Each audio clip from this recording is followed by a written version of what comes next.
Good evening, my Facebook and YouTube family. Um, I hope everybody had a good day. I hope everybody had a good weekend. We are now in the middle of our holiday. I feel like we're in the middle, right in the middle of the Christmas holiday, and there's just all kinds of stuff going on with um, people in the media. There's different things that I've heard. And I'm finding it hard to digest some of the things that I'm hearing and some of the things I've even seen myself. And what I mean by that is, for instance, this past week we had somebody. There was a man that was actually assassinated, and he was the head of the United Healthcare, and he was a man that his younger guy, his life was taken.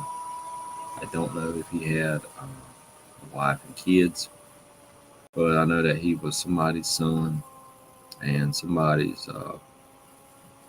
I think he could have been a husband. He could have been a father.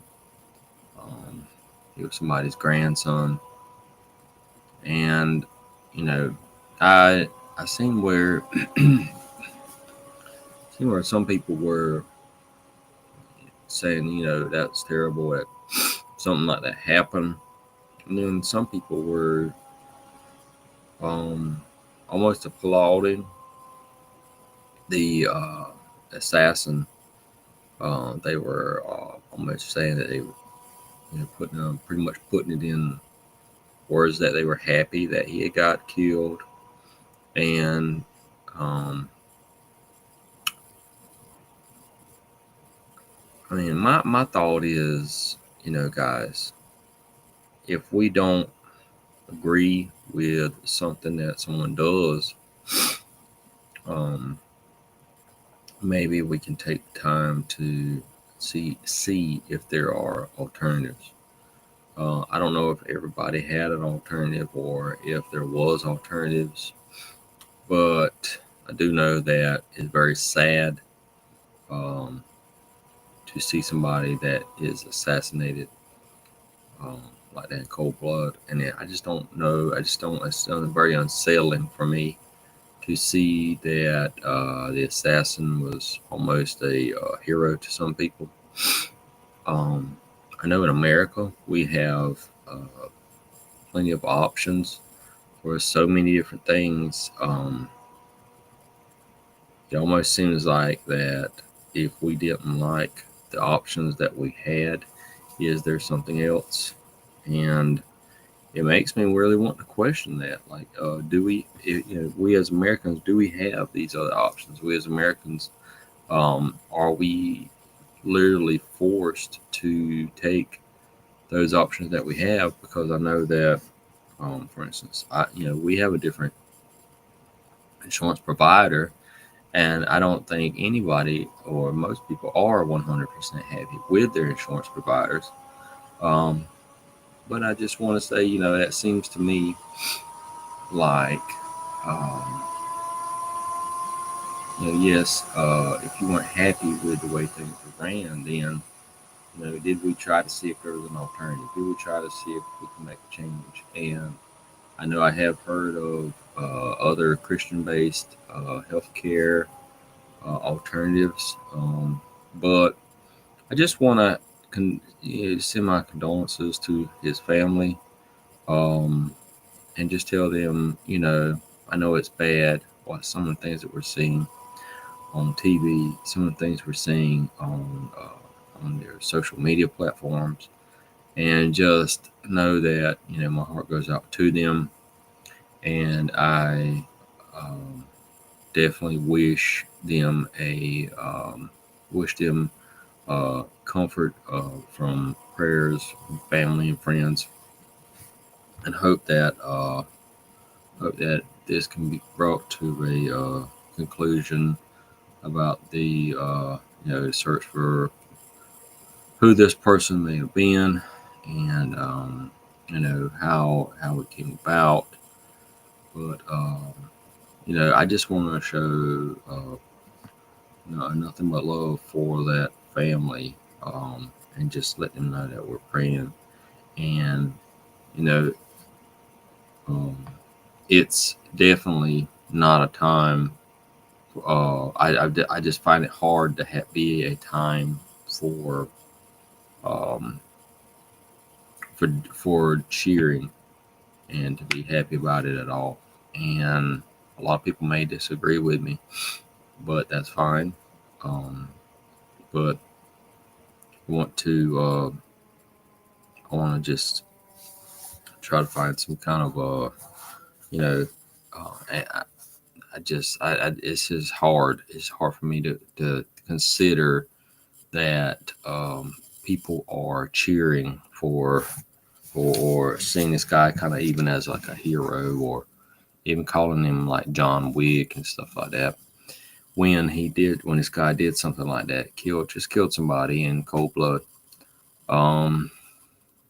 So I just want to just remember that family in prayer, and then just keep them in our prayers, keep the families, and then just ask God to just protect our people that are in places of authority, and that God would lead and guide them, because I don't, last thing you want is a a society of lawlessness where people just are doing whatever they see that should be fit in their eyes. So just pray for them. We are also want to this evening. I want to look at our lesson. Look at our devotion for this evening, and it's entitled "Improve Your Self-Talk." So, I will bless the Lord at all times; His praise shall continually be in my mouth. And that's Psalms 34:1. Psalms is one of my favorite books, and it's because that these are, when you're talking about a psalm, you're talking about a song. And then a lot of these were written by David. David was one of my favorite people in the Bible, because he just seemed so real. He had so many problems, but he still loved God. God still loved him, and he wasn't perfect, and he was able to realize, he knew he weren't perfect, and he is found in the Bible many times asking God to just restore him. God, restore my joy. God, just making me a clean heart. I mean, the man just seems like he is just proven that he's not perfect. He's proven that there is a God that is perfect. He's proven that there is much that we can strive for, and much we need to strive for, and then a lot further that we can go in God and in grace. Whether you know it or not, you have an ongoing conversation with yourself. How does it sound? Do you encourage yourself, or do you condemn yourself? If you are positive, then you strengthen your positive self-image. If you are negative, you weaken your self-worth. So it's very, very important, guys, that we are positive to ourselves and we speak good things to ourselves. Sometimes I know people that say they make a mistake about something. They say, God, I'm so stupid. I said, look, don't say that. Don't say that you're stupid. You made a mistake. That's fine. Just learn from it. Just try not to make the same mistake again. But make sure we are speaking positive to ourselves and speaking positivity inside of ourselves as well. If you are serious about improving your life, then you must improve the way you think of yourself. And to do that, you must change the way you talk to yourself. And the older you grow, the more responsible you are for the way you think, talk, and believe. Do you already have enough problems? Don't you already have enough problems? Why give yourself more discouraging? Give yourself more by discouraging yourself with negative self-talk. So with that negative self-talk, you're going to continually tear yourself down. You're going to continuously discourage yourself, and that's only going to bring you further and further down a negative path. So turn into your own encourager. Each time you do a good job, compliment yourself.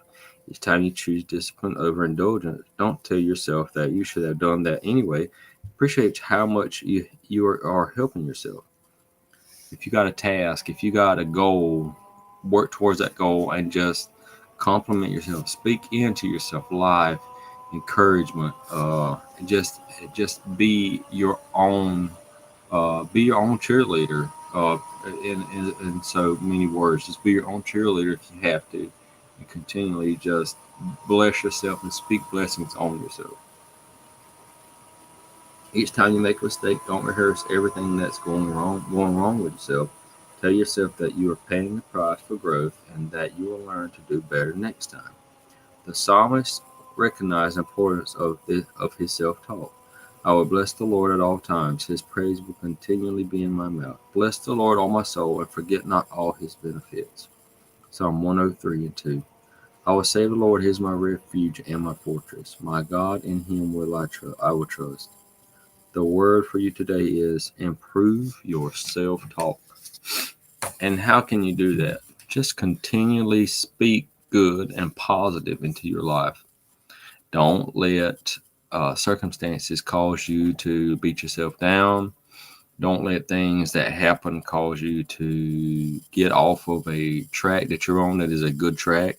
Just continuously move forward and ask God to help you when you stumble. Ask God to help you when things go wrong. Ask God to help you if you make a bad decision, and then just pick yourself up and say, all right, that's fine. Let's keep on moving forward. And I promise you, as you continually bless the Lord, as you continuously keep your eyes on him, as you continuously be positive to yourself and speak positivity to yourself, and bless and have the Lord to just be, have the Lord just being number one in your life. And just continuously say, God, look, I'm giving it to you. God, I know that you're with me. And then just leave it at that, and then say, okay, all right, anything that I do, everything I do, God has my footsteps planned. He has my footsteps placed because I'm trusting in him. And then just continuously walk and just say, hey, that's fine.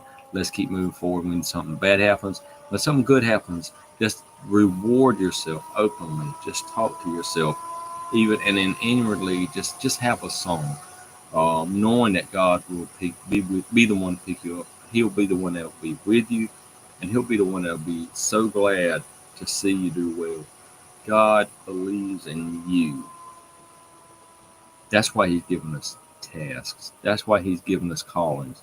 That's why he's given us different giftings, because he's given them to you, believing and trusting in you that you're going to take care of. Think about it, guys. He loves you. He trusts you. He believes in you. So believe in yourself. Guys, I love you. Have a good evening. We love y'all. Take care.